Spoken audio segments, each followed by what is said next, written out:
est-ce que chaque matin, toi, tu ouvres ta Bible et regarde ce que je dis là. J'ai dit, bon, il y a plusieurs d'entre vous qui, peut-être vous connaissez ce psaume-là, mais vous ne voulez pas l'appliquer.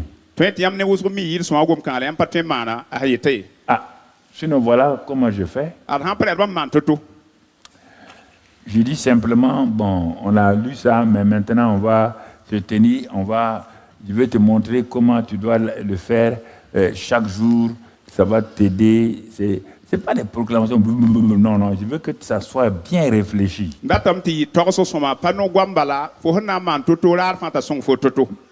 Tiens-toi debout. On va faire une première proclamation de ça. Je me suis levé le matin. Oh Père, dis avec mon Père, je te remercie pour l'excellente nuit que j'ai passée dans ta présence.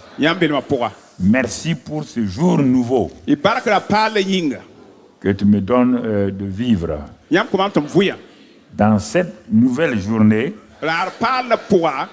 Père, je vais marcher non pas selon le conseil des méchants. Je refuse d'écouter tout méchant que je vais rencontrer sur mon chemin, au bureau ou au marché ou bien là où je dois aller. Je refuse de m'arrêter aussi sur la voie des pécheurs, des gens qui veulent, des malfaiteurs, qui veulent me détourner de la voie de mon Seigneur. Je ne m'arrêterai pas cette journée-là sur leur voie. Je décide, Père, par ta grâce, que toute cette journée, de ne pas m'asseoir en compagnie des moqueurs. Je ne veux pas assister au conseil d'administration des moqueurs. Père, je sais que c'est la parole que je proclame, que je médite, qui me donnera la joie. C'est pourquoi cette journée-là, je prendrai du temps pour non seulement lire ta parole, pour la méditer, pour la proclamer, car je sais que quiconque fait cela est un arbre planté près d'un courant d'eau qui donne son fruit en sa saison et dont le feuillage ne se flétrit point. Et tu as dit, Père, qu'en faisant tout cela, tout ce que je vais entreprendre dans cette journée-là me réussira. Je serai dans le succès. Merci, Père, car tu sais bien que ce que je veux faire, tu vas m'accompagner. Malgré les faiblesses, j'ai confiance que tu me guides et tu me fais récolter en abondance dans cette journée. Merci, Père, au nom de Jésus. Satan, écoute-moi. J'ai trop marché avec toi selon le conseil des méchants. Je me suis trop arrêté sur la voie des pécheurs. Je me suis assis en compagnie des moqueurs que toi-même tu as envoyé vers moi.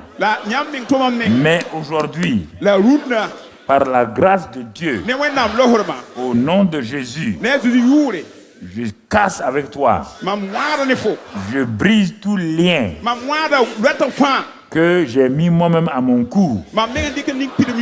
Et par la puissance du sang, je me libère de tout joug que tu as placé sur moi. Car le Père est avec moi, il est en moi, et il me conduit, il me dirige dans la paix, dans la joie, au nom de Jésus. Amen. Ça, bon, asseyez-vous. Asseyez-vous. On ne va pas aller trop vite dans les choses. Donc, on va aller... Tu vois, tu prends ça et tu transformes en chose personnelle. Tu ne dis pas heureux l'homme. Non. Non. Père, voici le chemin de mon bonheur. Je suis l'homme ou la femme qui décide de ne plus marcher selon le conseil des méchants. Tu transformes ce qui est écrit, l'écriture là, en parole personnelle. Régulièrement, tu fais ça. Tu vas voir que la foi de marcher comme ça va s'installer en toi. Parce que la foi vient de quoi? Des paroles que tu entends, des paroles que tu proclames régulièrement. Et tu vas découvrir. Et regarde, si tu ne crois pas, je vais te montrer deux groupes de gens que Dieu a bénis au départ, mais à travers leur proclamation et décision, ils vont eux-mêmes tracer leur voie. On va aller dans le livre des Nombres. J'aime te dire ce passage-là parce que c'est étonnant. Dieu a dit à Abraham. Il a dit à Abraham quelque chose. Dans Genèse 15, il a dit à Abraham, ta postérité sera esclave dans un pays étranger pendant 400 ans. Mais ne t'inquiète pas. Toi-même, tu seras plus sur la terre. Mais moi, je prends soin de ta postérité. Je vais faire de telle manière qu'au bout de 430 ans, je vais leur envoyer un libérateur pour qu'il les libère. Ne t'inquiète pas. Donc, Dieu a parlé ça dans Genèse 15. Bon, il dit dans Deutéronome, il rappelle que le pays où ils vont aller là, il a décrit ça dans Deutéronome 8. Un bon pays, un pays où il fait bon vivre. Ensuite, il a développé ça dans d'autres passages de Deutéronome. Et dans Exode 20 et 23 et tout ça, il a parlé, même les femmes ne vont pas avorter. Cet endroit-là, je vais le transformer en un royaume. Et vous serez mes rois et mes sacrificateurs. Les rois décrètent et les sacrificateurs proclament ces choses-là sur les rois. Bon, il a dit, voilà, pour vous prouver que c'est moi, voilà ce que je vais faire à celui qui vous tient esclave. Tout ce que Dieu a dit va s'accomplir. Jusqu'à ce que ils arrivent à un moment donné. Dieu, le dernier acte, Dieu a envoyé un agneau. Le sang de l'agneau qu'ils ont mis sur leur tente et tout, le sang là les a protégés, a vaincu l'ange de la mort, a détruit le pouvoir de Pharaon et de tout le pays. Abraham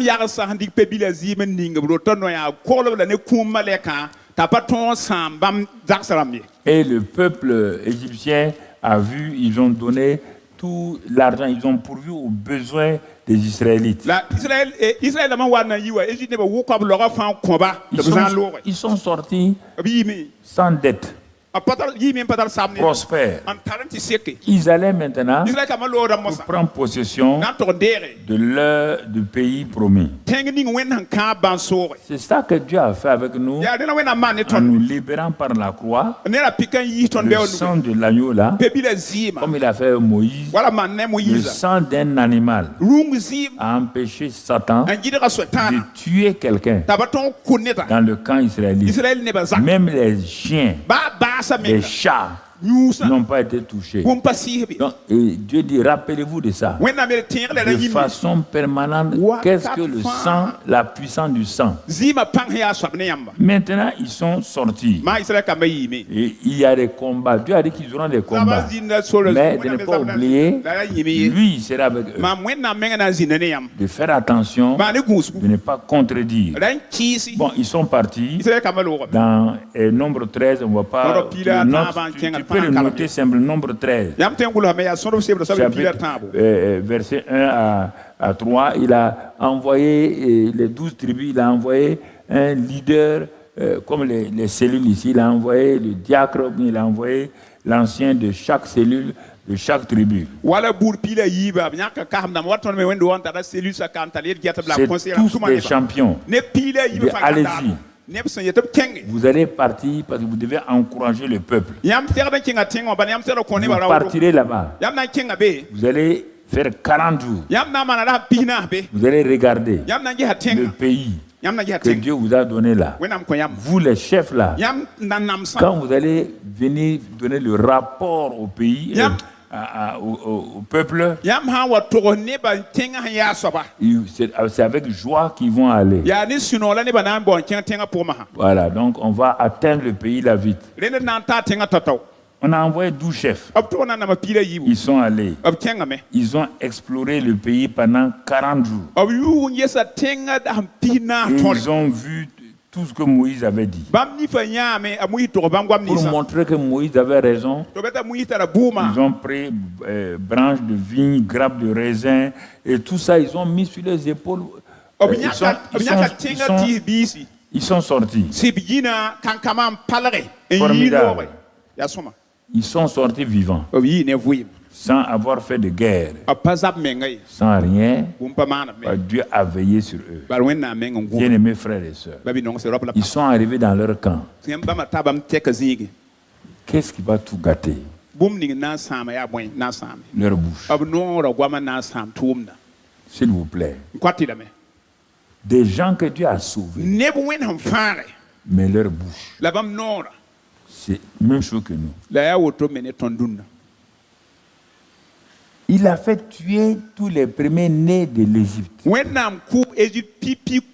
L'armée de Pharaon a été engloutie dans la mer Rouge.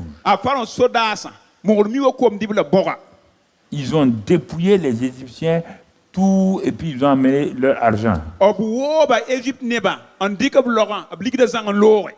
Maintenant, il vient faire le compte rendu à Moïse et à Aaron de leur exploration à Canaan. Ce que je vais vous dire ici, là, c'est pour que nous puissions comprendre. Ils ont dit, Moïse, tu n'as pas menti. Ce que tu as dit là, nous l'avons vu de nos propres yeux. Pasteur, ce que tu prêches là, il n'y a pas quelque chose de faux. On a vu. On a des témoignages. Donc, le peuple était content. Les responsables ont dit que le pays est bon. Nous, on avait peur. Ils ont dit c'est un pays où coule le lait et le miel. Voici les fruits, voici les preuves. Sûrement, les gens ont dû applaudir. Mais sur un ou deux, le verset 28 dit mais. Tout le monde a attendu l'oreille. Mais. Est-ce qu'on doit dire mais quand vous avez des preuves? Le peuple qui habite ce pays est puissant. Avez-vous fait la guerre avec eux? Non. Avez-vous fait, c'est pas moi, des luttes avec eux? Non. S'ils sont puissants, est-ce qu'ils vous ont arrêté, ils vous ont attaché? Non. Mais qu'est-ce qui se passe? Les pensées, la vue, sont entrées en marche. Il y a plein de choses que tu n'as pas vues, que tu n'as pas... tu en parles, mais tu n'as pas de preuves bibliques. Ils ont parlé. Ils ont dit les Amalécites habitent ici. Est-ce qu'on leur a dit d'aller chercher le nom des habitants? On dit, allez, ce sont des habitants qui vont quitter bientôt. On n'a pas besoin d'aller voir les Assar. Bon, okay. Avant d'aller loin, il y a un qui a dit, il s'appelle Caleb. Lui, il a vu un danger. Et il fit taire le peuple. Il dit non, non, non. Non, non, non. On était tous là. Hein? Mais ce que tu dis là, est-ce qu'il y a eu bagarre? Non. Est-ce qu'ils nous ont insultés? Parce qu'ils sont venus serrer le col. Au contraire, les gens se cachaient. Mais pourquoi tu prends tes pensées et laisser ta bouche vendre? Pourquoi ta bouche là parle? Et les 10 ont continué à parler.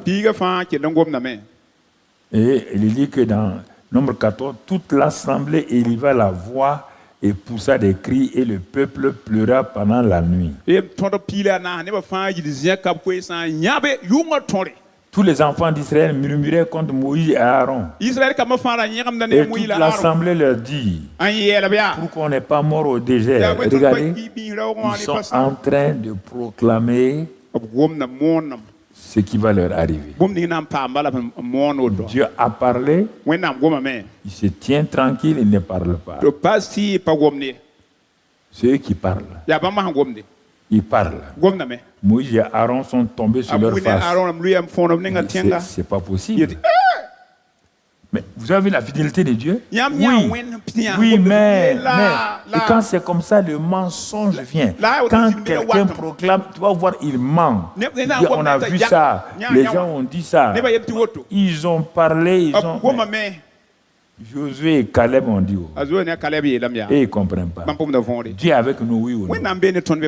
Oui, mais ils ont pris des cailloux, ils veulent lapider Josué et Caleb. Ils ont continué à parler. Ils ont continué à parler. Mon frère. Ils ont continué à parler. Alors là, qu'est-ce qu'on va voir? C'est dommage. Alors à un moment donné, Dieu va parler. Il a écouté. Il a écouté. Malgré l'intervention de Josué et Caleb, de Moïse et de Aaron, les pères et les responsables, les deux responsables des cellules, Dieu croyait qu'ils vont changer de langage. Ils n'ont pas changé. Bon, Dieu dit à Moïse et Pharaon et Aaron, il dit demain, verset 25, tournez-vous et partez pour le désert dans la direction de la mer Rouge. Dieu dit encore à Moïse et à Aaron, jusqu'à quand laisserai-je cette méchante assemblée murmurer contre moi? Murmurer contre moi.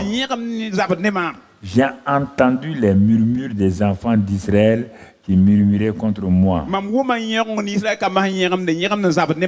Il dit à Moïse, dis-leur, je suis vivant. Dis-leur que je vous ferai ainsi que vous avez parlé à mes oreilles. Pendant toutes ces heures, vous avez proclamé votre parole de foi. Je me suis dit, je ne vais pas intervenir. Ils vont se repentir, ils vont changer. Non, j'ai vu que vous avez continué à dire, à proclamer. Vous n'avez pas changé. Il dit, bon, ok. Ce que vous avez dit là, je vais faire ça. Vos cadavres tomberont dans le désert. Ceux qui ont murmuré là, depuis l'âge de 20 ans et au-dessus, leurs cadavres, ils ne vont pas entrer dans le pays que j'ai juré de leur faire habiter, exception Caleb et Josué, fils de Nun.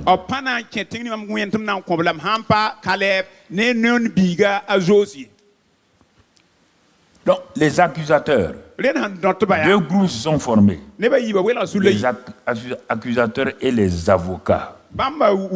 Les accusateurs de Dieu et les avocats de Dieu. Alors, là où tu es aujourd'hui, Dieu ne peut pas dire tout est accompli. Et toi, tu vas dire oui. Mais le mais là, tu l'ajoutes pourquoi? Dieu n'a pas dit qu'il n'y aura pas de problème. Dieu n'a pas dit qu'il n'y a pas de difficulté. Il a dit, dès le moment où vous êtes donné la victoire, voilà, donc Dieu a commencé à donner, à parler contre les accusateurs. Et ensuite, il a parlé en faveur des avocats, ceux qui l'ont défendu. Ce soir-là, tu veux t'aligner avec l'accusateur principal des frères qu'on appelle le diable. Ce que je te dis ce soir, c'est plus important que de se lever, proclamer. On proclame, mais en même temps, je veux que tu comprennes. Il y a un grand accusateur de Dieu et des frères. Il les a amenés à accuser Dieu qui les a bénis. Il y avait deux avocats, Josué et Caleb, qui ont tout fait pour parler ce que Dieu a dit est vrai, il n'y a aucun problème, Dieu est avec nous, Dieu fera ceci, Dieu fera ça.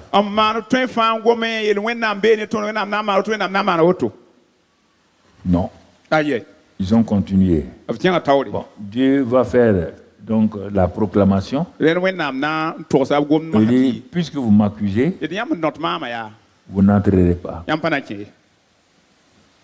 Puisque eux, ils me défendent, eux, leur postérité, ils vont entrer dans le pays. Le pays va. Donc, Moïse, Aaron, vous avez été là. Est-ce que moi j'ai fait quelque chose contre eux?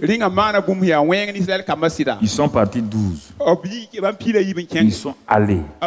Eux-mêmes, de leur bouche, ils ont dit que ce que tu as dit est vrai. Mais qui les a poussés à dire ce qu'on n'a pas dit? Quand toi-même j'ai corrigé ta langue, j'ai dit attention à ta langue. Quand tu as dit que tu as la langue difficile, je ne t'ai pas corrigé. Alors, pourquoi malgré tout ça, ils s'entêtent à vouloir parler contre moi pour me traiter de menteur?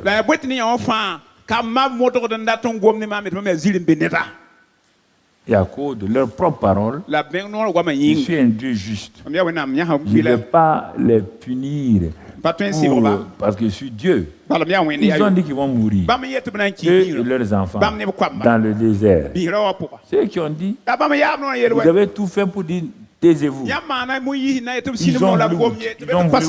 Ils ont voulu vous tuer. Vous voulez que je fasse quoi?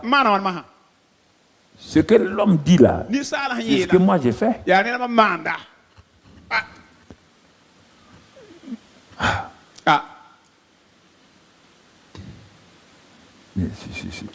Est-ce que nous comprenons?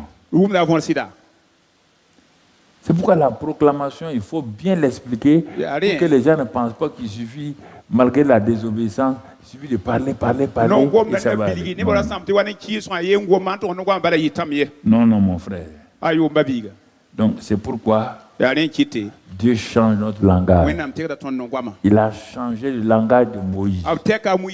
Ne dis pas que ta langue est comme si c'était comme cela.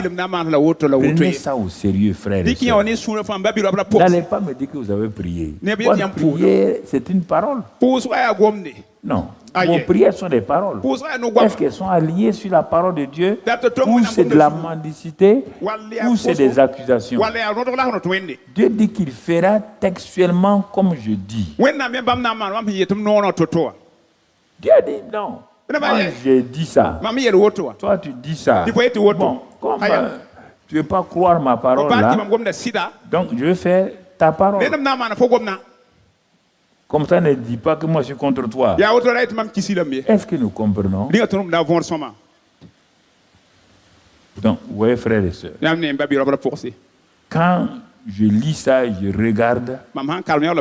Dieu dit que il ne peut pas travailler avec quelqu'un s'il ne change pas son langage. Il a dit à Gédéon, vaillant héros. Gédéon sans tête a dit que lui n'est pas un héros. Dieu dit, toi là, tu es un vaillant héros. Tu vas aller avec la force que je t'ai donnée. Gédéon dit, je n'ai pas la force. Donc, Dieu a continué à parler avec Gédéon. Jusqu'à ce que Gédéon dise ah. Mais pourquoi il insiste comme ça? Gédéon a été habitué à voir sa famille être esclave, maltraitée et tout. Et sa bouche a exprimé ces choses-là pendant des années. Dieu l'a arrêté. Gédéon dit ok, je vais m'arrêter, mais attends-moi. Attends-moi. Il est parti préparer l'Holocauste, il a amené, il a offert. Dieu dit c'est pas fini. Tu m'appelles le Dieu de paix. Maintenant, tu vas aller. Ce qui bloque votre problème là, c'est que chez ton papa même est un féticheur cassé.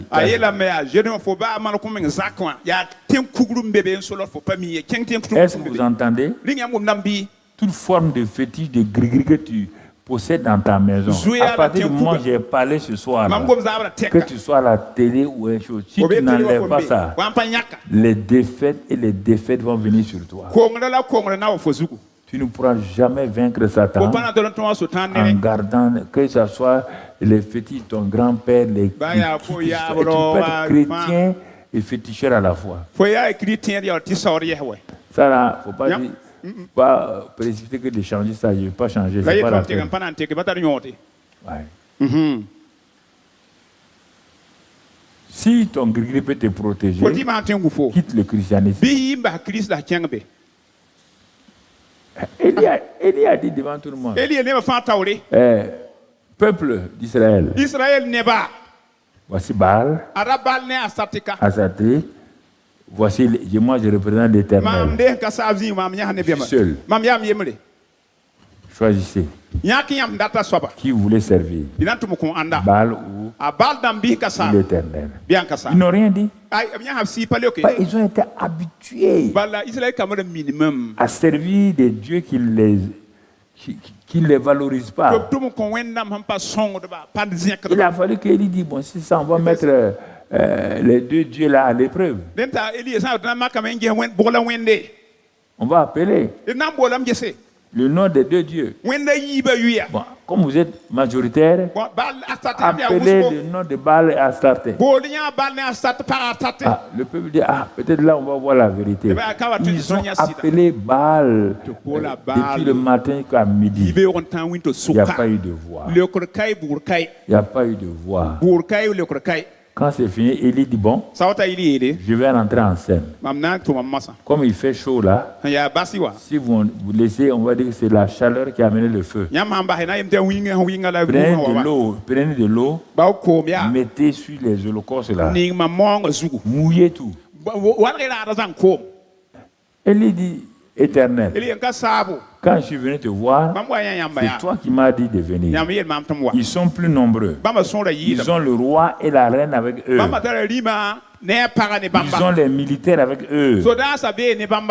Moi, je suis seul. Je n'ai même pas un garde-corps. Il dit, mais comme tu es là, donc montre-leur que c'est toi qui m'as parlé et que tu es le vrai Dieu. Que le feu de Dieu descende. Le feu est descendu sur l'Holocauste.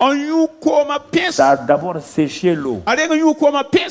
L'eau ne peut pas sécher un feu. Mais pour montrer ce Dieu, il a séché tout. Et il dit, le peuple dit, ah, c'est l'Éternel qui est Dieu. Ils ont commencé à dire, c'est l'Éternel qui est Dieu. Ce que je veux dire là, c'est pour vous aider. Il n'y a rien d'autre. Ne faites pas de compromis, ne dites pas des choses. Même si on vient voir proclamer, c'est-à-dire que je suis en train de débroussailler. Aucune femme ne prend du riz directement du sac, aller mettre dans l'eau pour faire du riz. Elle s'assoit, elle enlève tous les trucs avant que les cailloux et tout, avant de mettre le riz là. Je fais cette combinaison que tu comprends. Tu comprends, mon frère. Dieu a changé le langage de Gédéon. Il a changé le langage de Moïse. Il a changé le langage de Jérémie. Ce sont les grands hommes de Dieu. Mais le problème, la faiblesse là, comme Jacques dit, il dit que la langue là, c'est le plus petit, c'est le membre petit mais qui apporte le feu. Et on dirait quand vous lisez ça, vous croyez que vos prières là peuvent couvrir tout ça. Non. Tes prières ne peuvent pas couvrir ce que ta langue t'a vendu. Si ta langue t'a vendu, ta prière ne va pas changer la situation. Jacques a dit, il dit la langue, c'est un feu placé parmi nos membres. C'est un feu. Dieu te dit lui-même, t'amènes la mort et la vie. Donc, fais attention à ça. C'est pas prier. Si tes paroles que tu as proclamées, elles vont arrêter ta prière. Dieu ne peut rien.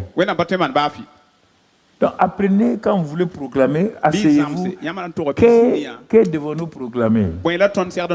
Jérémie a tout fait. Pourtant, quand tu regardes dans, regarde ce que Dieu a dit à Jérémie. Quand tu regardes dans Jérémie 1, tu peux nous donner ça? Bon, je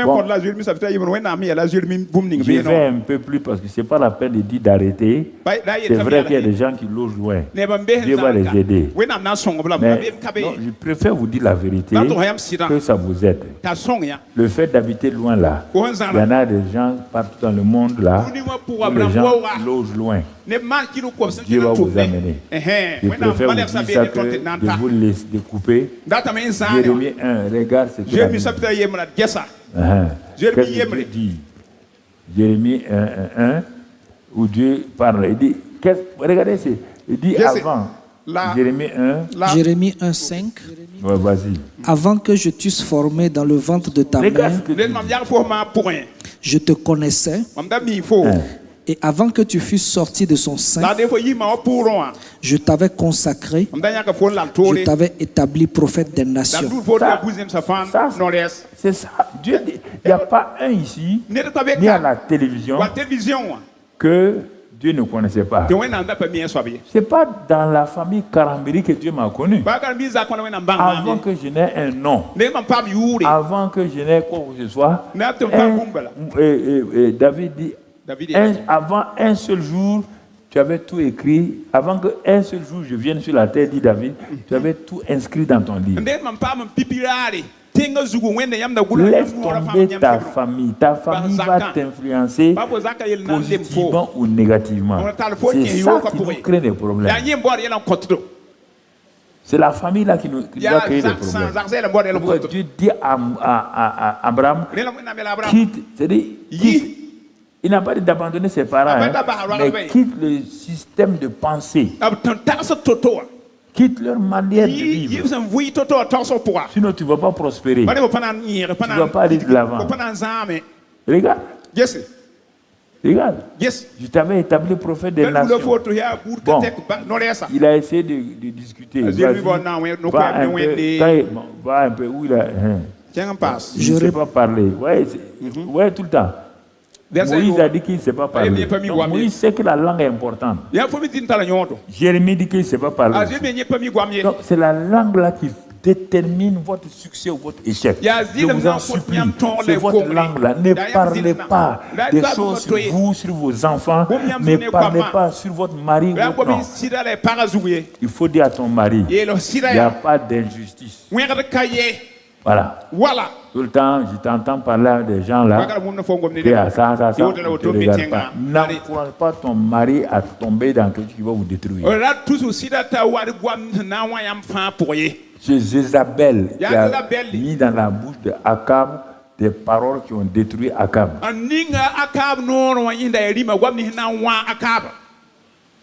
Femmes, hommes, faites attention à ça. Vos paroles créent plus de problèmes à votre mari, à votre femme, plus qu'à vous-même.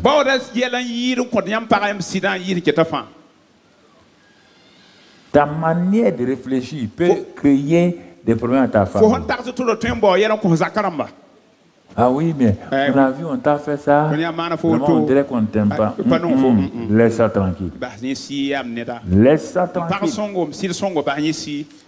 Si moi je réponds à ce que tu me dis là, je vais détruire. Tu veux que je réponde comment?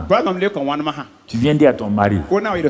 Bon, toi là, on ne te donne jamais du travail. On ne te positionne jamais. Bon, tu vois, les jeunes qui sont là, on les reconnaît mieux que toi. Toi, tu veux que ton mari dise quoi? Réfléchis toi-même là. Tu es en train de tuer ton mari. Tu veux qu'il parle mal. Oui? Tu veux qu'il parle mal? Supposons qu'il soit un mari faible. Il va dire, on va voir ça. Effectivement, je n'ai pas vu ça là. Ça ne se passera pas comme ça. Je vais faire ça, je vais faire. Toi, tu es contente. Mais tu viens de livrer ton mari au diable. Si un mari n'est pas intelligent, tu laisses ta femme te... C'est pourquoi on dit que la femme ne doit pas porter pantalon, c'est ça qu'on dit. Ton mari n'a pas de bouche? Hein? Il a un Dieu, non? Tu as le même Dieu, non? Laisse-le. Dis-lui de rendre grâce. Que toute chose concourt au bien de ceux qui aiment Dieu. Dis-lui. Non. Tu vas détourner ton mari pour le mettre sur un chemin où tu sais qu'il ne veut pas s'en sortir.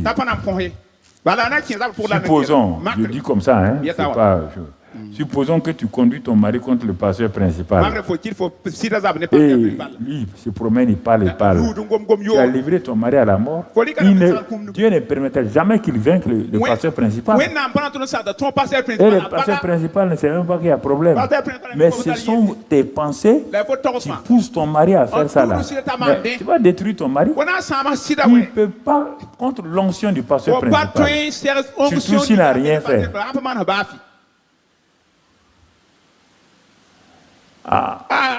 Déjà pour le mari comme ça. Mais tu es au service là. C'est pas toi qui as formé tel fonctionnaire là. C'est lui qui est devenu ton ministre maintenant. Et puis il fait comme ça.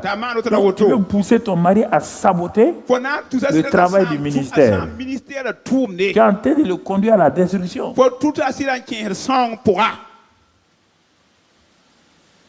Mais oui. Pas avoir le courage de dire à ta femme, on est chrétien là. Dieu dit que tout chose concourt au bien de ce qui est bien. En sorte, on va rendre grâce à Dieu. Dieu a dit de rendre grâce pour toutes choses. Bénissons l'homme là. Il a cette place là. Bénissons-le. Vous voulez vous défendre pourquoi? Vous voulez vous défendre là? C'est pourquoi? Est-ce que la petite place qu'on te donne avec une chaise moellée, là, ça va faire quoi pour toi?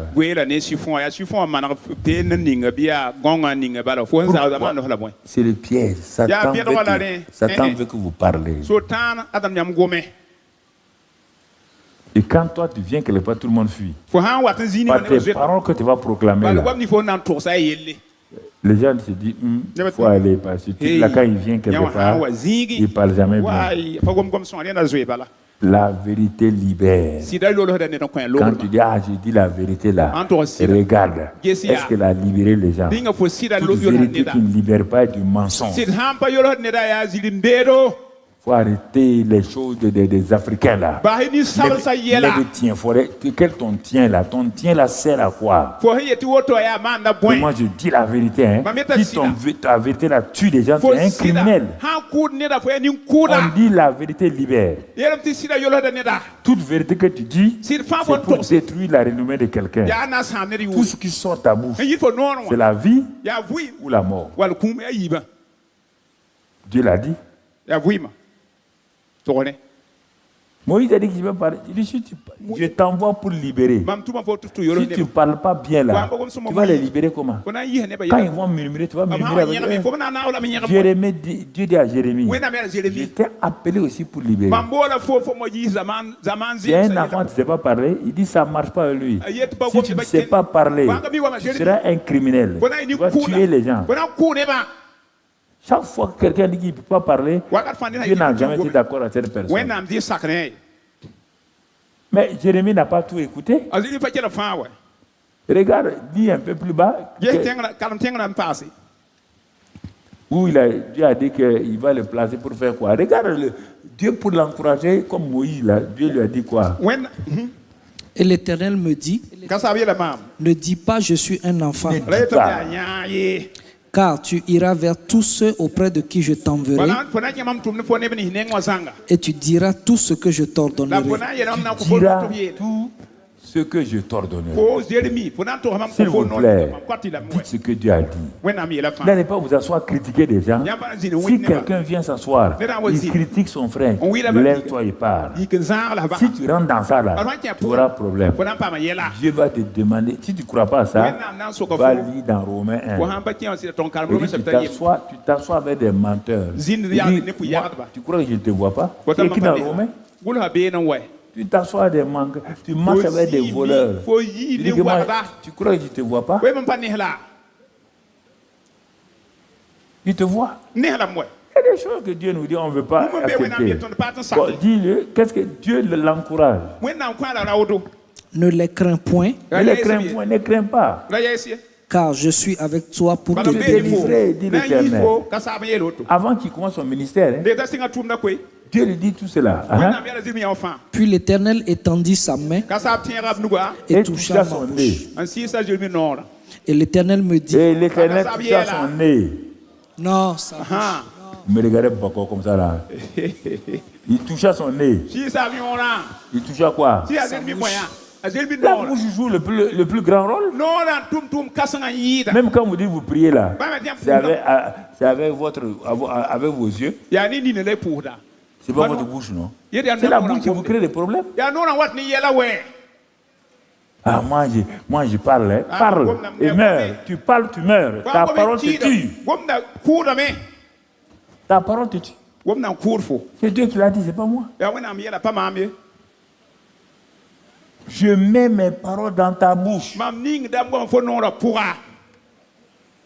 Regarde. Il n'y a aucun prophète qui a échappé à ça. Non seulement quand Dieu met, regarde, il change ta position. Regarde, il établit aujourd'hui sur les nations et sur les royaumes. Regarde, pour que tu arraches et que tu abattes, pour que tu ruines et que tu détruises, pour que tu bâtisses et que tu plantes. Regarde, les paroles sont dans sa bouche. Dieu lui dit, voilà son ministère. Allons dans Lamentation rapidement. Va dans Lamentation 3.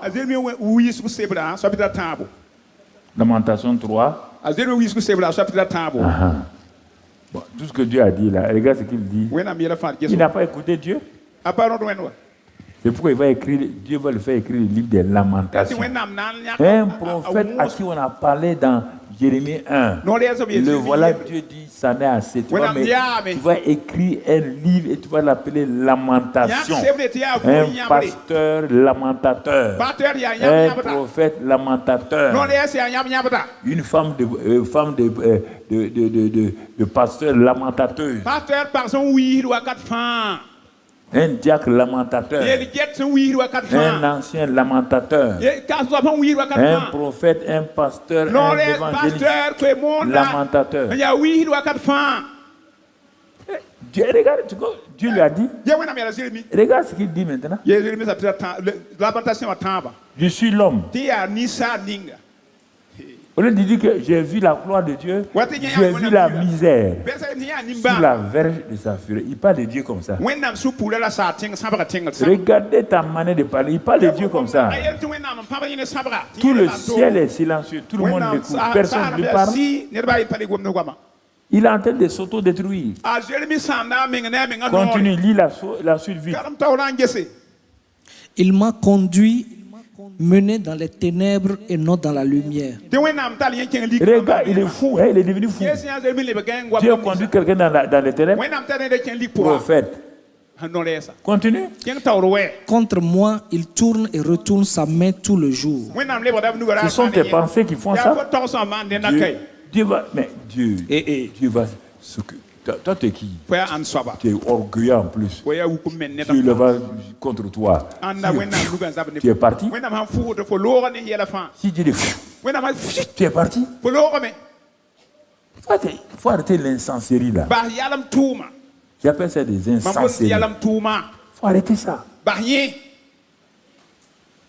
Et la jeunesse, c'est ça. Des paroles négatives sur eux-mêmes, sur leurs parents, sur le pays, sur le gouvernement. C'est ça tout le temps. Mais regarde, tu ne bouges pas. Regarde, ces paroles-là te font tenir. Quand tu parles mal contre le gouvernement, le gouvernement, il fait même quoi pour nous? Il ne fait rien. Ils ne feront rien. Dieu dit, gouvernement, tu ne feras rien pour ces jeunes-là. Puisqu'il t'a déjà condamné.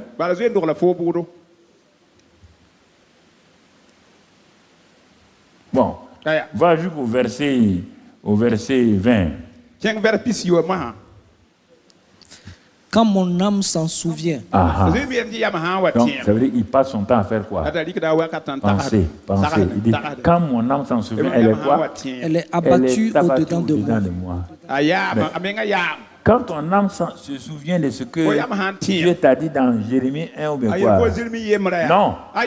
Si c'est Jérémie 1 là, Dieu a dit que tu vas renverser, tu vas faire ça, tu vas dire des paroles, tu vas être une grande chose. Si c'est ça qui passait en toi, tu ne vas pas dire que ton âme est abattue. Mais tu passes autre chose que tu as développé toi-même. Dieu ne dit rien. Regarde brusquement. Il a vu que personne ne lui répond. Personne ne répond à Jérémie. Jérémie va regarder. Il dit, voici ce que je vais repasser à mon cœur. Ce qui me donnera de l'espérance. Donc, Jérémie, tu connais la parole de Dieu. Tu sais ce qui donne l'espérance. Mais tu veux montrer à Dieu que toi, tu n'es pas content de lui. Tu fais comme ça. Tu ne vas pas à l'église. Tu ne lis plus la Bible. Non, Dieu dit ça te regarde. Il dit, voici ce que je vais repasser à mon cœur, ce qui me donnera de l'espérance. Il va proclamer. C'est la bouche. La bouche qui t'a découragé là. Ta même bouche, tu dois la prendre pour te donner de l'espérance. Regarde ce qu'il va dire. Tu dis que Dieu te frappe.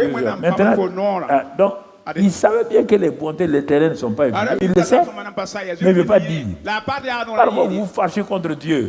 Il ne vient plus à l'église. Ne viens pas. On s'en fout. Tu peux venir à l'église, on s'en fout.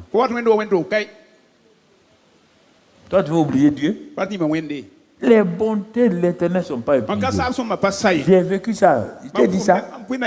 J'ai vécu ça là quand j'étais à Koudou. Je me promenais comme un vagabond. Mais il ne sait pas qu'est-ce qui m'a pris. Je ne peux pas prier. Je ne peux pas gêner. Je ne chante pas, je ne loue pas. Je ne peux pas lire ma Bible. La maman à l'époque m'a dit, mais qu'est-ce que tu as? Moi-même, je ne sais pas. Satan voulait me tuer. Ça a duré comme ça 2 ou 3 mois. Rien n'allait. Moi aussi, un jour je suis tombé sur ce passage-là. Voici ce que je n'irai pas dans mon cœur. Ce qui me donnait l'espérance. J'ai commencé à lire ça là. Ces compassions ne sont pas leur terme. Elles se font quoi? Elles se renouvellent chaque matin. Oh, que ta fidélité est grande. J'ai commencé à dire ça. J'ai vu que quelque chose s'est cassé. Une corde s'est cassée. Un joug a été cassé. Mais ce n'était pas encore fini. J'ai pris ces versets-là. J'ai écrit de ma main. Et j'ai dit à ma secrétaire de taper ça. J'ai pris. J'ai mis sur mon miroir. Dans la douche. J'ai mis en dessous du volant dans ma voiture. Au bureau, j'ai collé ça partout. Partout où je vais. Voici ce que je n'ai pas dans mon cœur. J'ai commencé à laisser ma bouche parler ces paroles-là. Ces paroles-là. Ces paroles-là. Ces paroles-là. Même quand je me lève, je suis découragé. Je n'ai pas prié. Je n'ai fait que dire ces paroles. Et puis à un moment donné, depuis ce temps-là, jusqu'aujourd'hui, quand Satan veut m'amener dans cette voie-là, je l'arrête. Je connais comment m'en sortir. Hein. Tu ne vas pas me faire le coup de Koudou. Ah bah, il ne fera plus le coup de Koudou. Regardez s'il vous plaît. Ah, priez pour moi. Si on prie pour toi, toi dis des paroles négatives. Tu veux qu'on fasse quoi? Allez, arrêtez de dire aux gens priez pour moi, priez pour moi. Parlez bien. Parlez bien. Parle. Ne mens pas. Tes paroles mensongères vont revenir sur toi. Tu vois? Tu vois mon frère. Je vous ai donné au début là comme chose le psaume 91, le psaume 23. Prenons le psaume 23. Le 91, tu dois l'appliquer à toi. Ça marche, psaume 23. Ce n'est pas psaume pour les morts. Hein. Il est mon berger. Non. On te dit qu'il est, on n'a pas dit qu'il était mon berger. Regarde. Toi, tu lèves le matin. C'est écrit. Un berger naturel a écrit un cantique sur un berger spirituel. Le berger naturel sait ce qu'il a fait pour ses moutons. Comme tu n'as jamais fait le village, tu ne comprends pas être berger. Ce que David dit, nous on le comprend. Comment on amène les moutons de nos parents en brousse. Ce qu'il a dit là, c'est ça qu'on faisait. L'Éternel est mon berger. Quand tu te lèves le matin, je ne manquerai de rien. Il y a ça. Il y a le psaume 1. Tu peux faire des proclamations pendant 1 heure, 1 heure et demie. Tu vas voir que le Saint-Esprit va te fortifier. Tu n'as pas besoin de crier. Tu es couché haut. Tu es assis. Tu marches. Fais ça. C'est ta bouche, on n'a pas dit tes bras. Ne balance pas tes bras. Laisse tes bras tranquilles. On parle de ta bouche. L'Éternel est mon berger. Ici, c'est berger. Hein? Il y a un homme, vous connaissez le terme, Harold Hild, c'est ça. Il avait tellement de dettes. Il pleurait, il priait, rien. Rien. Des difficultés. Un jour, il a crié à Dieu. Quand il a crié à Dieu, il s'est couché.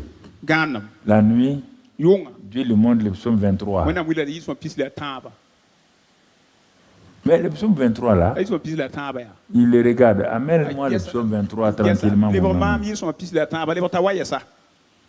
Quand il dit, c'est le psaume 23, mais ce qui est écrit là, c'est pas ça. Il dit, c'est écrit là-bas, l'Éternel est mon banquier.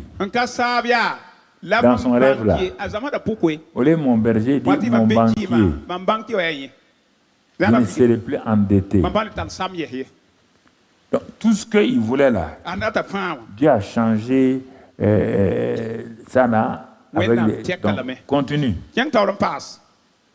Dieu me donne de reposer, pas dans des verts pâturages, non, dans l'abondance. Hein? Il dirige mes pas près des eaux paisibles de la paix, etc.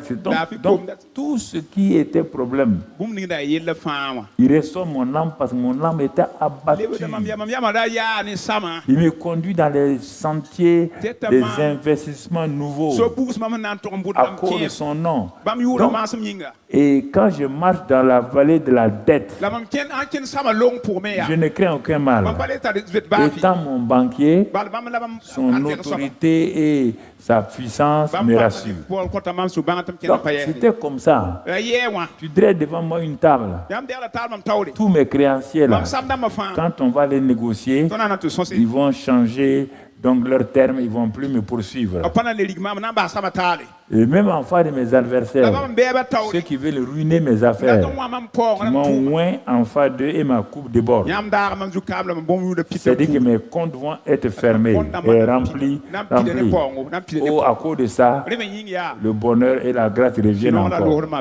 Et j'habiterai dans la maison de l'Éternel, donc dans la paix, dans la joie. Et puis, quand il s'est réveillé, il dit, mais il regarde le psaume 23. Il dit, mais c'est pas ça. Dieu dit non. Comme tu as des problèmes, tu as crié. Toi, tu demandes. Moi, je te donne ce psaume-là. Ça fait longtemps. Hein? C'est plus quand j'ai lu les témoignages d'Aaron, ça fait au moins 30 ans. Mon frère, qui est vous? J'ai pris ça, j'ai mis. Dieu est mon banquier. Bon, après un jour, j'ai changé. Dieu est mon médecin. J'ai mis les termes médicaux là-bas. Une autre fois, j'ai changé. Dieu est ma victoire. J'ai mis des paroles adaptées. Regardez, on dit de déclarer. Ah, Seigneur, fais ça. Il dit non. Je suis ton berger. Je suis ton banquier. Qu'est-ce qu'un banquier fait? Mais ces mots-là, je suis ta force. Qu'est-ce que la force fait? Il dit, mais ça, ne passe pas ton temps à être un mendiant. Tu es mon fils, tu n'es pas un mendiant. Et un prince parle. Un prince proclame. Un prince décrète. Il décrète. Non, tu vois, frère, la proclamation par la bouche autre là, elle est plus forte que la prière de demander de recevoir. Dieu dit que c'est à toi qu'il a donné la force pour proclamer. C'est ta propre bouche qui te tue ou te donne. Il n'a pas de lui. Non. Ta propre bouche te rassasie. C'est ta propre bouche. On a vu ça depuis, ça fait des semaines et semaines. Mais toi, tu conduis, quand on a fini, toi, tu sors, tu dis autre chose. Dieu ne changera pas. Dieu ne répond pas à deux prières. Toi, tu ne vas pas dire dans le bâtiment d'église que Dieu est ton berger. Toi, tu sors. Tu dis maintenant, moi, j'ai trop de dettes. Je ne sais pas comment faire. Tu veux que Dieu réponde à quoi? À quelle prière? À laquelle? Toi, tu ne vois que ton cercueil. Or, Dieu dit, comme David, ses amis ont dit, on est parti, hein? Il est atteint. Il va mourir. Il a dit, je ne mourrai pas. Je vivrai. Je racontais les jours de ta bouche fait quoi? S'il vous plaît, ta bouche là fait quoi?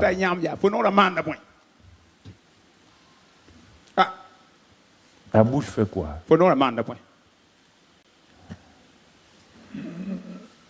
Tu vois? J'ai dit aux militaires qui sont sur les fronts, le psaume 91, qu'ils soient chrétiens ou pas, donc le psaume 91 là, si vous priez pour vos maris au front, vos frères au front, votre neveu au front, utilisez le psaume 91 et parlez son nom. Oui. Mon mari, tu demeures sous l'abri du Très-Haut. L'abri du Très-Haut, c'est le sang de Jésus. Je te mets là-bas. Et à cause de ça, tu rentres dans le repos de la puissance du Saint-Esprit. L'homme puissant, c'est le Saint-Esprit. Oh, Seigneur, je dis aujourd'hui, tu es notre refuge. Hein? Là où se trouve mon mari, là où se trouve mon papa, là où se trouve mon fils, là. Oh Seigneur, toi-même tu es notre forteresse et notre refuge. C'est le Dieu en qui je crois. Je me confie pour ma famille, pour mon mari qui est sur le front. Seigneur, même quand l'oiseleur met des filets contre mon mari au front ou bien mon fils ou quoi là, même quand où il y a la maladie, tous ces ravages là, tu m'as déjà délivré. Je ne m'inquiète pas. Il faut... Ton mari est sur le front, ton enfant est sur le front, ton parent est sur le front. Dieu te donne. Combien déjà? C'est des multitudes de gens qui ont utilisé le psaume 91 dans le monde entier. Ils ont échappé à la mort. Les témoignages sont partout. Et les soldats qui m'écoutent là, il faut donner ça. Il ne faut pas avoir honte là. Tu me couvres toi-même. Tu me caches aux yeux de l'ennemi. Hein? Tu me couvres avec tes ailes. Parce que ta fidélité, c'est un bouclier. C'est un endroit où on peut se mettre. N'importe quelle bombe la casse, je suis là-bas. C'est ça les proclamations? Hein? Il ne faut pas dire à Dieu de faire ça. Tu proclames et tu fais ça. Oui. Je sais que les balles volent. Je sais qu'il y a des mines au niveau des pieds. À cause de ça, que mon mari et tous ses amis ne craignent pas la terreur. Non. Que les balles s'éloignent d'eux. Qu'il n'y a point de balles perdues contre mon mari, ni mon fils, ni mon neveu, ni ceci ni cela. Même en plein jour là, la contagion qui frappe les choses, les paroles, tout. Donc il faut, ce sont des passages de protection que tu dois dire matin, midi, soir. Il est protégé au milieu de ses amis et tu protèges ses amis avec eux. Chaque soldat qui m'écoute là, on a dit ça depuis 3 ans. Quand il y a des choses ont commencé, j'ai dit ça. Dans l'Est, là, il y a beaucoup de gens qui écoutaient l'enseignement de 21h le mercredi, qui ont dit après que quand j'ai fini là, ils avaient peur de sortir à cause des mines. Parce que c'était au début. Ils ne savent pas où mettre les pieds. Ils ne savent pas s'ils vont sauter. C'était au début. Je dis, mais cette nuit-là, quand j'ai parlé de ça, ils vont sortir, ils vont rentrer sans peur. Le lendemain, certaines autorités m'ont dit, les soldats m'ont dit, ils ont fait des sorties hier avec assurance. Hein. Ils avaient la paix. Papa Karamel a dit qu'aucune bombe ne va sauter à leurs pieds. Tout. Moi, j'ai dit ça pour les encourager. Mais il faut leur dire ça. Il faut prier, il faut proclamer. Que tu les connaisses ou pas. Ce sont nos soldats. Il faut proclamer sur eux. Hein? Le psaume 27. Tous ces passages-là sont des passages que tu dois dire. Ne rends pas Dieu responsable. David n'a pas rendu Dieu responsable. David a péché.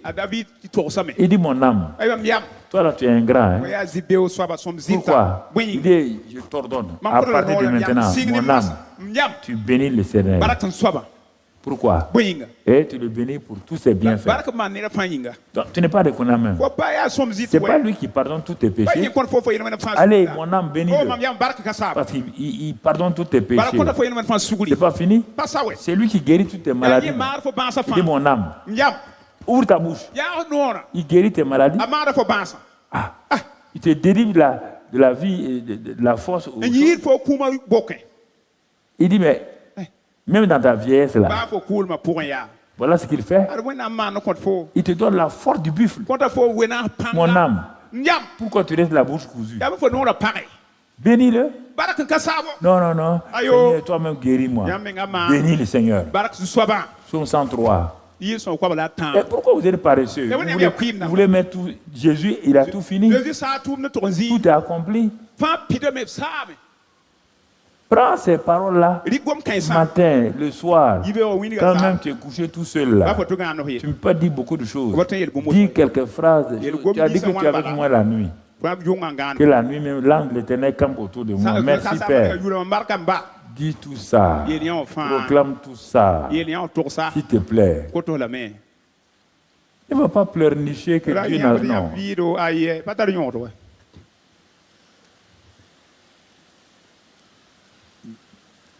Que ceux qui ont des motos et des voitures prennent ceux qui sont loin. Et les amènent.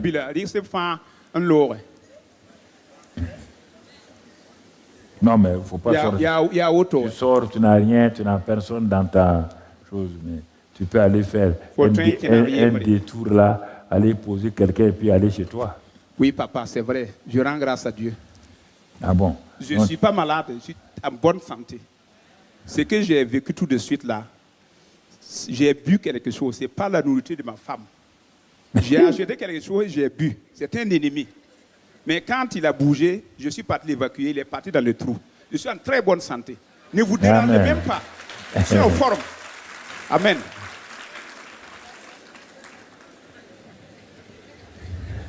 Mais David ne faisait que proclamer. Il ordonne à son âme, il dit, mon âme, tu bénis. On ne lit pas. Dieu a dit à Josué, ne va pas lire. Non, on a lu la Bible. On ne lit pas la Bible. Il va méditer jour et nuit. Que la parole à Josué ne se loin pas tes yeux et surtout ta bouche. De ta bouche. Dieu a parlé à ces ténèbres. Dieu n'a pas prié pour ces ténèbres. Dieu a vu les ténèbres, il a dit que la lumière soit. Et la lumière fut. Depuis ces jours-là, jusqu'à la fin de la Bible, là, si tu lis là, c'est la même chose. La parole. Crois dans ton cœur. Parle par ta bouche. Tu seras sauvé. C'est ça qu'il dit. Si tu ne crois pas à ton cœur, tu ne parles, tu ne confesses pas par ta bouche, va prier 24 heures, il n'y aura rien. Ce que j'appelle prière, là, aller mendier Dieu là, il ne fera rien. C'est pourquoi il met les deux versets, l'un sur Luc 23 et 24. Si quelqu'un dit à cette montagne, ça c'est la proclamation. 24.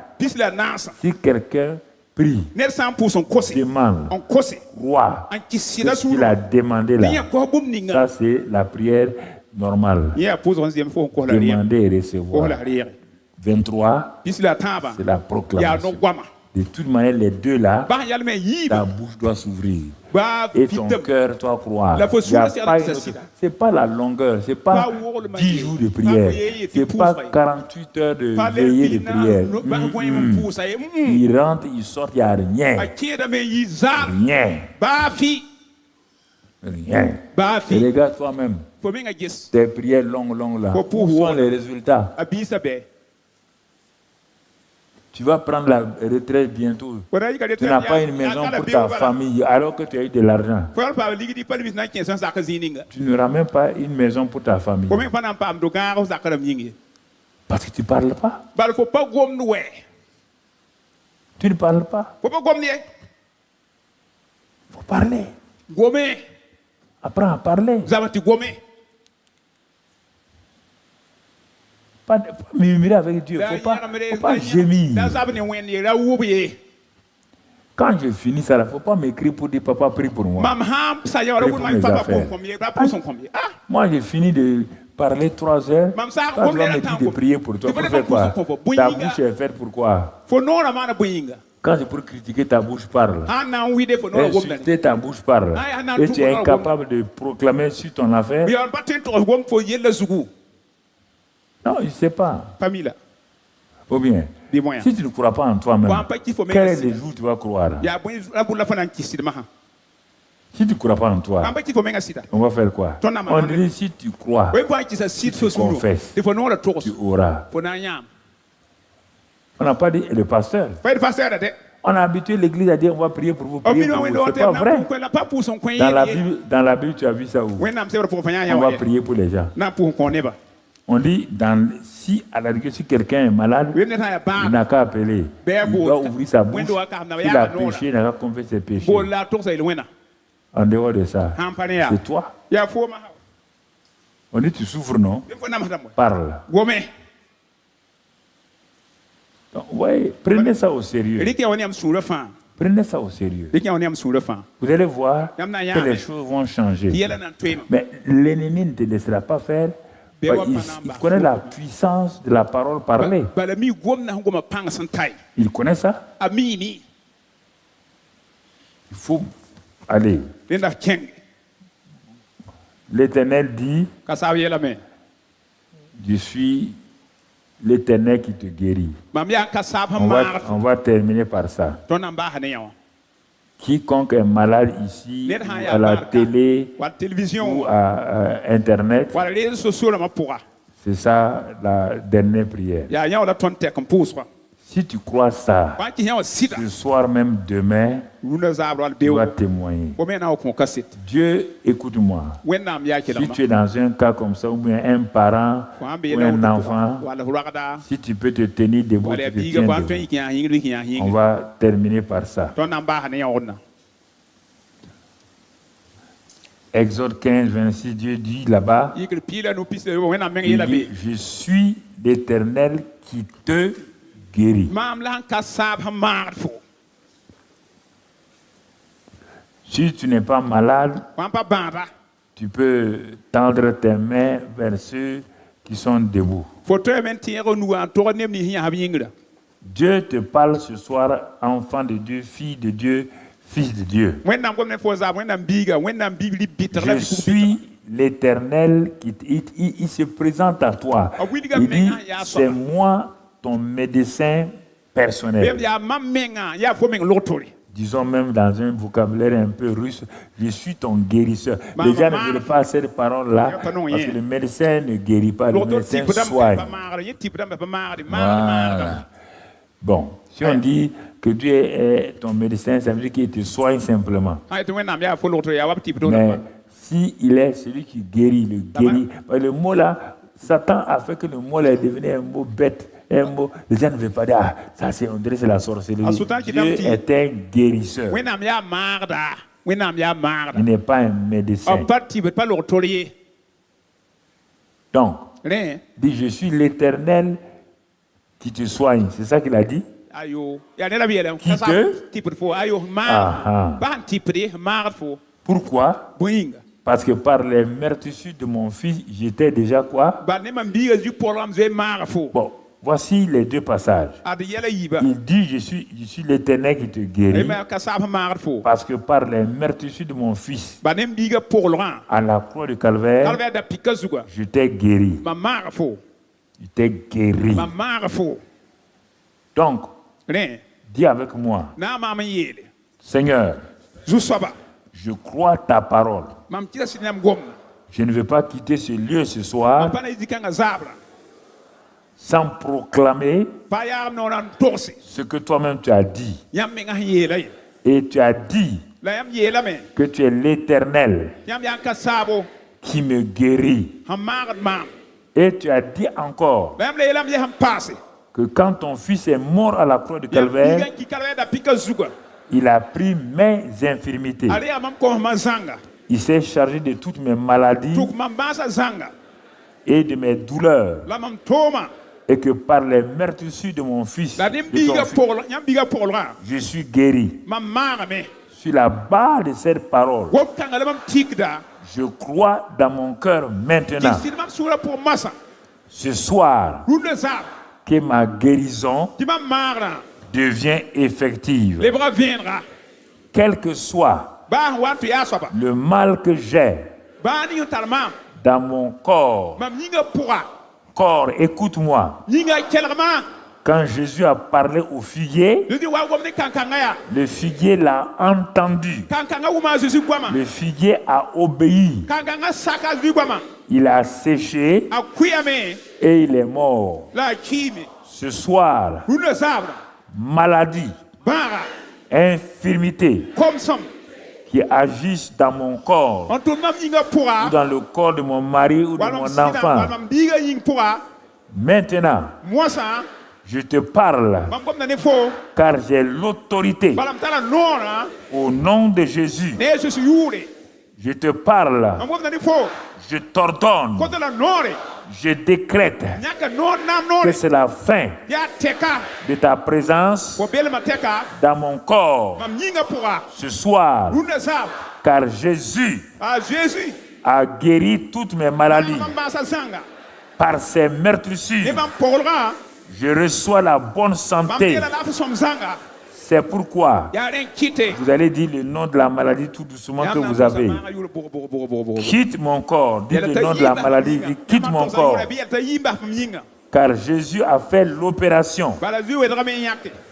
Dites plus fort, 2 personnes. 2 personnes ne peuvent pas porter la même maladie. Comme Jésus a porté ma maladie ou mes maladies, je ne peux pas continuer à les porter.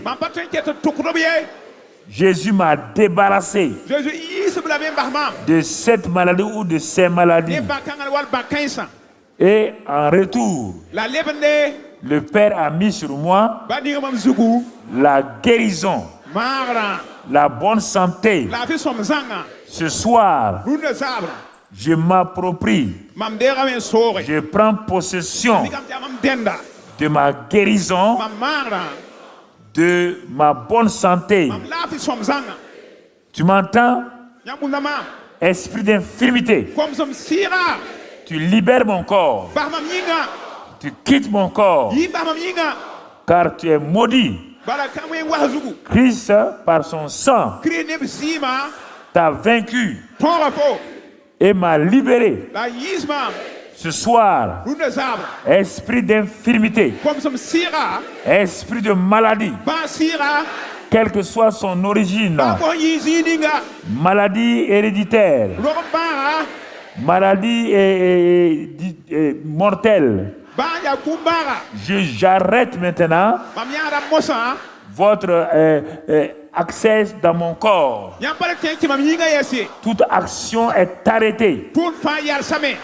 Maintenant, je reçois la guérison, je reçois la bonne santé au nom de Christ Jésus. Merci Père, car cela est accompli. Je te bénis, je te loue, car la guérison fait partie de ta volonté. Tu l'as dit dans ta parole que tu veux que je sois en bonne santé. C'est ta volonté comme ça. Je reçois la bonne santé dans le nom de Christ Jésus. Je reçois la bonne santé dans le nom de Christ Jésus. Maintenant, vous vous taisez et je vais aller point par point. Si vous avez des problèmes, Dieu, des larmoiements jusqu'au fait que vous êtes myope ou bien quoi, à tout niveau, vous ne voyez pas clair, vous avez cataracte, mettez vos mains sur vos yeux maintenant. Excellent Père de grâce, toutes les infirmités au niveau des yeux, Seigneur, je m'arrête maintenant. Que les personnes soient ici ou à la télévision ou aux réseaux sociaux. Je proclame que tu as porté tous les maux de Dieu, quelle que soit leur intensité. À la croix du Calvaire, tu as guéri les yeux malades. C'est pourquoi maintenant, je proclame que leurs yeux maintenant reçoivent la guérison. Car par tes meurtrissures, tu as guéri. Recevez maintenant la guérison au niveau des yeux.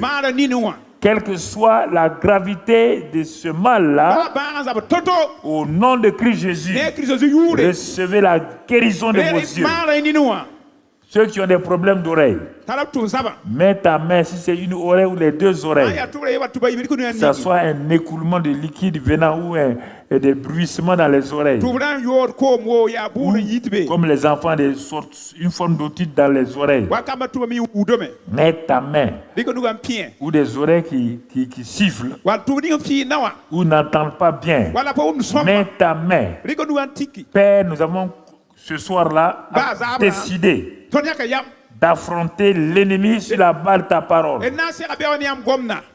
Tu as dit que l'Esprit du Seigneur est sur nous parce qu'il nous a oint pour que les sourds, ceux qui ont des maux d'oreille, reçoivent la guérison sur la base de ta parole. Je proclame ce soir, quelle que soit la durée du mal dans les oreilles, maintenant, je prends autorité. Je commande que maintenant, tous les maux d'oreille partent. Que les oreilles s'ouvrent. Entendre au nom de Christ Jésus. Ce soir, que les bruissements au niveau des oreilles partent. Au nom de Christ Jésus, Père, je prends autorité sur les maladies de sang, de cœur, de poumons, de foie et de pancréas. Seigneur, toutes ces maladies-là, sur les organes vitaux, je prends autorité sur ces maladies. Je commande que tout ce mal-là parte, que la guérison s'installe maintenant et que les témoignages soient manifestés dans les jours à venir. Que leurs médecins disent, voient et réalisent que cela s'est passé au nom de Jésus. Père, merci pour la guérison que tu opères dans les corps. La guérison à tous les niveaux que tu opères de la plante des pieds au sommet de la tête. Toute maladie dont je n'ai pas proclamé non directement est comprise dans ces maladies-là. Recevez la guérison dans le nom de Christ Jésus. Que les douleurs partent. Que la vie vienne, que l'Esprit Saint qui a ressuscité le corps de Jésus restaure vos corps maintenant dans la guérison. Au nom de Jésus, lève tes mains et remercie le Seigneur. Lève tes mains et remercie le Seigneur. Lève tes mains et remercie le Seigneur. Lève tes mains et remercie le Seigneur. Lève tes mains et remercie le Seigneur. Lève tes mains et remercie le Seigneur. Lève tes mains et remercie le Seigneur. Lève tes mains et remercie le Seigneur. Remercie-le pour le témoignage que tu vas préparer. Remercie-le pour le témoignage que tu vas donner. Remercie-le pour le témoignage que tu vas donner dans les jours à venir. Père, merci parce qu'on a proclamé, nous avons reçu, nous sommes guéris par les meurtrissures de Christ Jésus. Nous sommes restaurés au nom de Christ Jésus. Merci Père. Tout est bien fait. Au nom de Jésus. Amen. Amen. Amen. Amen. Amen. Amen. Voici les miracles qui accompagnent ceux qui ont cru. Qui a cru? Donc, désormais, les miracles accompagnent. J'ai dit que désormais, les miracles accompagnent. Dans tous les domaines, les miracles accompagnent. Au nom de Jésus-Christ, quand tu imposeras les mains sur les hommes malades, ils seront guéris. Quand tu imposeras les mains sur les dossiers seront accomplis. Quand tu imposeras les mains sur même les portes, elles s'ouvriront pour toi. Dans tous les domaines, ta prière sera exaucée. Le Seigneur va t'accompagner. Tes affaires vont être promues. Et au nom de Christ Jésus, la grâce de Dieu est sur toi. Amen, amen, amen. Amen.